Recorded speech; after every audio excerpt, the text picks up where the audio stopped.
Friends, good morning. எப்படி இருக்கீங்க? இன்னைக்கு என்ன ரொம்ப எனர்ஜெட்டிக்கா பேசுறேன்னா, ஆமாங்க, ஃபயரா இருக்குங்க. சில விஷயங்கள கேள்விப்பட்டேன். முன்னாடியே கேள்விப்பட்டேன். இத பத்தி நான் உங்கள்ட்ட பேசணும்னு நெனச்சேன்.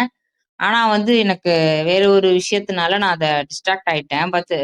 இத பத்தி நான் கண்டிப்பா பேசியே ஆகணும். ஏன் அப்படின்னா இதுல நான் ரொம்ப பெருமைப்படுறேன். ஏன் அப்படின்னு சொல்லி. அ என்னோட ஷர்ட்ல எழுதியிருக்கேன் பாருங்க. தமிழன்டா. அத டா அப்படின்னா என்ன? என்ன அப்படி என்னத்த போய் பேச போறீங்க அப்படின்னு கேக்குறீங்களா?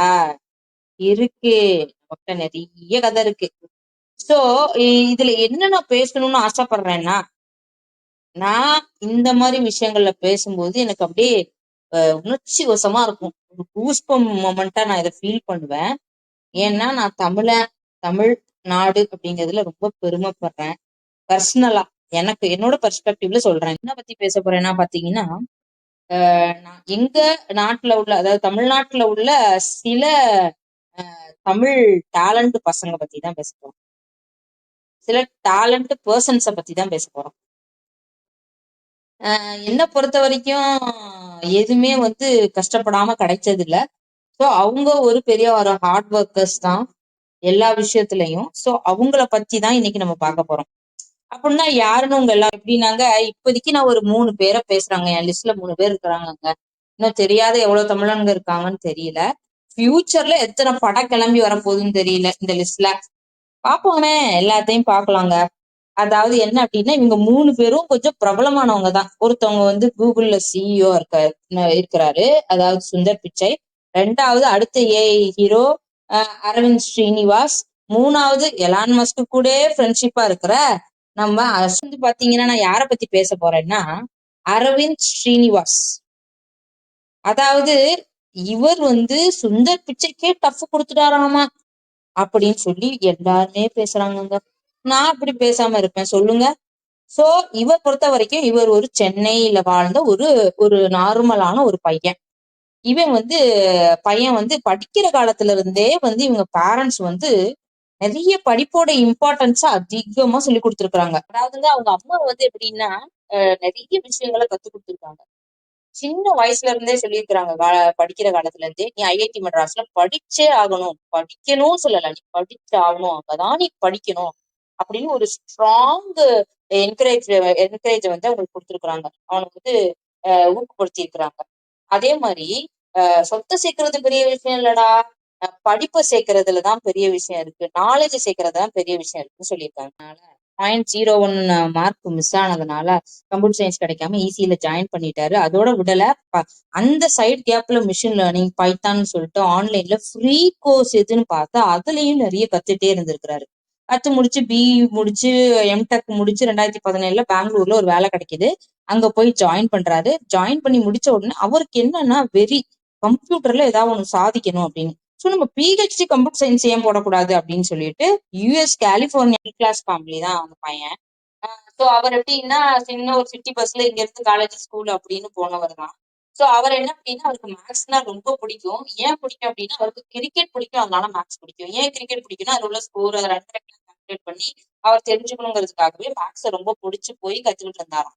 சோ அவர் எப்படி பாத்தீங்கன்னா, அவருக்கு அந்த ஐஐடி மெட்ராஸ்ல என்ட்ரன்ஸ் எக்ஸாம் எழுதி 0.1ல மிஸ் ஆயிடுச்சான் கம்ப்யூட்டர் சயின்ஸ் குரூப். சோ அவர் ஈஸி எடுத்து பண்ணாருன்னா, அந்த யூஎஸ் கலிபோர்னியால தான் பிஹெச்டி கண்டினியூ பண்ணிட்டு, அது இல்லாம நிறைய கம்பெனில ரிசர்ச் ஸ்டூடெண்டாவும் இன்டர்னாவும் ஒர்க் பண்ணிட்டு இருந்திருக்காரு. என்ன மாதிரி கம்பெனி பாத்தீங்கன்னா, DeepMind, open AI, chat GPT, Google brain. So இந்த மாதிரி கம்பெனிஸ்ல எல்லாம் அவர் என்ன பண்ணிட்டு இருந்திருக்காரு, ஒர்க் பண்ணிட்டு இருந்திருக்காரு. சைட் பை சைட் படிச்சுட்டே ஒர்க் பண்ணிட்டு இருந்திருக்கிறாரு.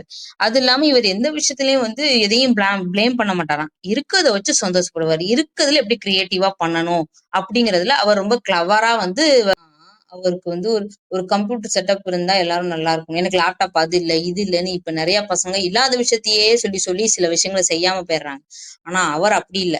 அவர்கிட்ட ஒரு கம்பெனி செட்டப்பும் இல்ல ஒரு நல்ல இடமும் இல்ல. அதுக்கு என்ன பண்ணுறாருன்னா, அவர்கிட்ட இருக்கிற லேப்டாப் வச்சு காஃபி டே யூஎஸ்ஏல இருக்கிற காஃபி டே ஷாப்ல அவர் ஓபன் பண்ணும் போது போய் ஒரு சேர்ல உட்காந்து ஒர்க் பண்ணி நைட்டு முடியிற வரைக்கும் அதே இடத்துல இருந்து ஒர்க் பண்ணுவாராம்.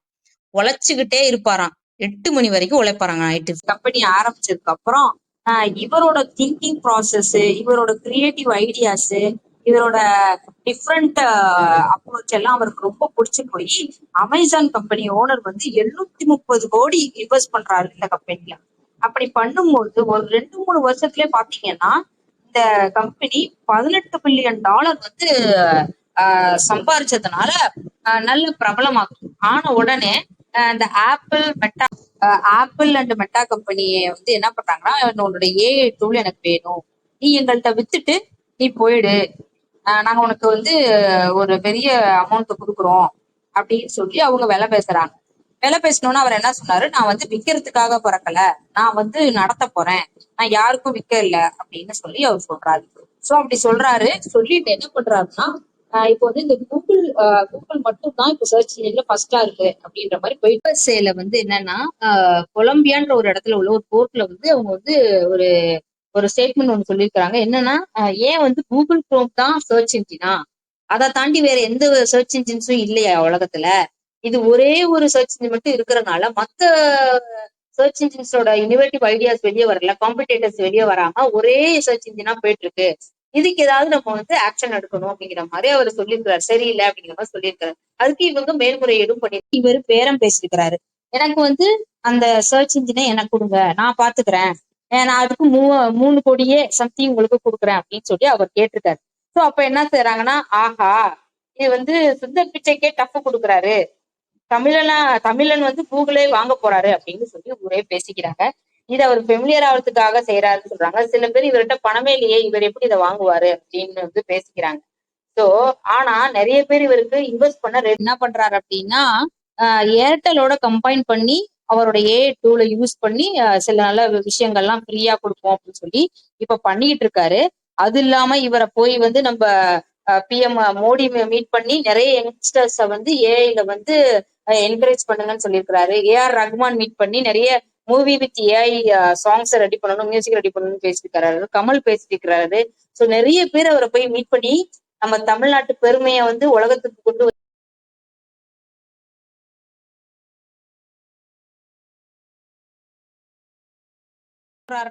யங்ஸ்டர் பசங்களுக்கு வேஸ்டா இன்ஸ்டாகிராம் ரீல்ஸையும் டிக்டாக்ஸ்லயும் இல்ல சில விஷயங்கள்லயே உங்களோட டைமை வேஸ்ட் பண்ணாம போய் ஏஐ டூல்ஸ், ஏஐயோட இன்ஃபர்மேஷன்ஸ், டெக்னாலஜிஸ கத்துக்கிட்டு வாங்க, உங்களுக்கு ஆப்பர்ச்சுனிட்டிஸ் நிறைய இருக்கு அப்படிங்கிறத அவர் சொல்றாரு.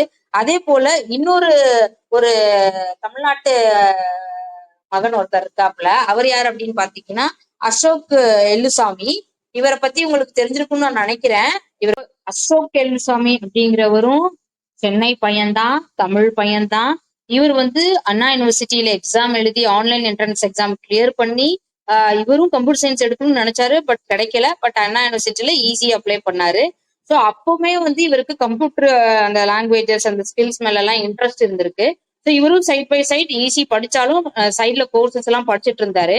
அப்படி படிக்கும் போது நிறைய காலேஜ்ல நடக்கிற அந்த காம்படிஷன்ஸ்ல எல்லாம் போய் ஜாயின் பண்ணி இதுலயும் அதிக இன்ட்ரெஸ்ட். அதுக்கப்புறம் நம்ம சப்ஜெக்ட் கம்ப்யூட்டர் சப்ஜெக்ட்ஸ்லயும் இன்ட்ரெஸ்ட் இருந்ததுனால எல்லாம் மாதிரி அவருக்கு வந்து ரொபோட்டிக்ஸ்ல இன்ட்ரெஸ்ட் அதிகமா போயிடுச்சு. கோடிங் எழுதி ரொபோட்டிக்கை எப்படி செய்ய வைக்கலாம் அப்படிங்கிற மாதிரி அதுல நிறைய காலேஜ் காம்படிஷன்ஸ்ல போய் ஜெயிச்சுட்டு வந்திருக்கிறாரு.